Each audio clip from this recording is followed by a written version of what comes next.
Ada orang-orang tua yang sering memarahi anak-anaknya karena di masa remaja mereka itu melakukan perbuatan-perbuatan yang sangat memalukan orang tua. Bahkan ada yang sampai masuk di jeruji besi hanya karena perbuatan mereka.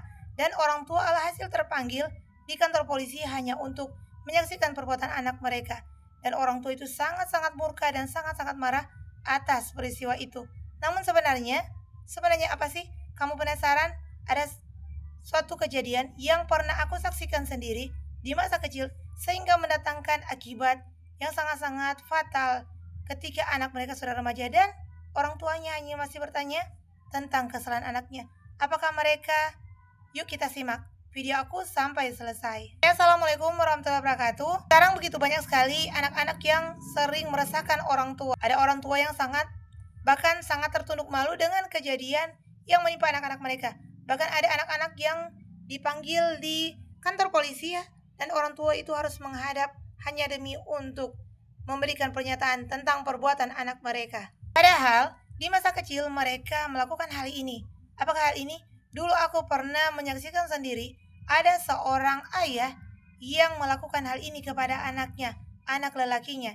Dan alhasil setelah remaja, bahkan beliau tidak bisa mengontrolnya. Apakah ini? Ada kejadian orang tua yang ketika masa kecil, anaknya itu disuruh mencoba sepuntung rokok untuk dia hisap. Padahal itu tidak baik untuknya. Ada juga yang pernah aku lihat dengan sengaja menyuruh anaknya memegang ayam jago yang untuk dia aduk. Dan di sana beliau berkata, coba kamu pegang ayam tersebut dan kamu aduk. Ada juga orang-orang tua yang membiarkan anak mereka pergi mencari segala sesuatu yang bukan hak mereka, seperti milik orang lain yang dicari dan dijual dan uangnya untuk dipakai makan. Ada juga orang tua yang setiap hari ketika marah kepada anak mereka mencaci, memaki, merendahkan, seperti kata-kata kebun binatang semua sudah dikeluarkan dan semua caci maki. Bahkan ada juga orang tua yang sering membeda-bedakan antara anak si A, anak si B, dan anak si C. Dan setelah masa remajanya, mereka baru menyadari bahwa semua perbuatan-perbuatan mereka di masa kecil itu yang mempengaruhi anak-anak mereka itu, yang membiarkan anak-anak mereka melakukan hal-hal yang tidak baik itu, malah menjerumuskan anak-anak mereka di masa remaja yang sangat-sangat kelam. Dan bagaimana jika sudah terlanjur, maka cepat-cepatlah kamu bertobat. Minta ampunanlah kepada Allah atas perilaku-perilaku kamu kepada anak-anak kamu di masa lalu. Minta maaflah kepada mereka dan katakanlah, ibu ataupun ayah yang salah, yang telah menjerumuskan kamu sendiri ke dalam suatu lubang yang tak pernah kami sangka kamu bisa menjadi orang yang seperti ini.